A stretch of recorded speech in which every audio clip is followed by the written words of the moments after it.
from this to wala pa nga ni eme-eme lang. So, ito na nga for today's video. Lilinisin ko itong mini bodega dito sa may garahe namin. Ang sakit kasi talaga sa mata. So, dahil tayo ay madalas nang sinasapian ng kasipagan, kailangan na nating ayusin, linisin, at wakasan na yung mga dugyot na area dito sa aming bahay. At eto, nagsuot ako ng gloves, yun nga lang, parehas siyang kanan.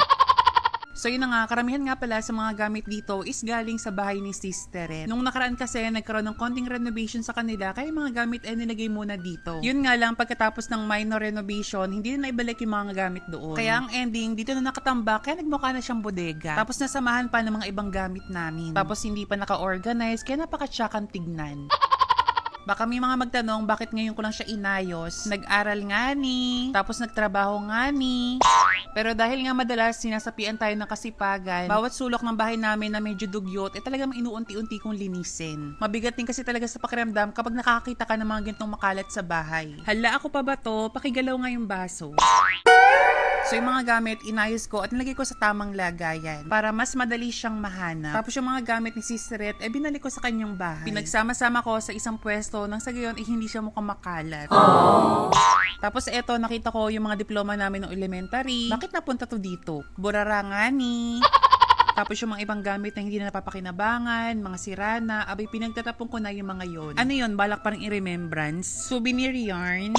Basta ako ngayon, ang goal ko, lilinisin ko lahat ng bawat sulok ng bahay na madumi or dugyot talaga. Pero syempre, hindi naman isang biglaan. Syempre, busy rin naman tayo sa buhay natin. Pero ganun pa man, paglalaanan ko talaga ng oras. Tulad ng mga oras na to, actually, naglalaba talaga ako ng araw na to. Take note, ang dami ko talagang labahin. Pero siningit ko pa rin itong paglilinis ko. Habang winawashing ko yung mga damit, nililinis ko tong area na to. Ang tawag doon, multitasking. Pero alam nyo ba, ang bilis ko lang talaga nalinis tong area to. Tapos habang nakikita ko na unti-unting lumilinis to, talaga natutuwa ang aking puso't isipan. Sabi ko nga sa sarili ko, nakaka-proud ka self.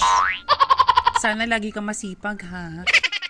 Ito nga palang area to, dati naming kainan o parang dining area. Kumbaga garahe siya na ginawang dining area. Pero ngayon, hindi na talaga siya nagagamit. Kaya nga naging mini bodega na nga lang siya Sa totoo lang, 5 yung bahay na nakatayo dito sa compound namin. Pero 3 lang kami nakatira dito, kaya tigit-tigisa kami. Parang mga borders na lang talaga kami o magkakapit bahay.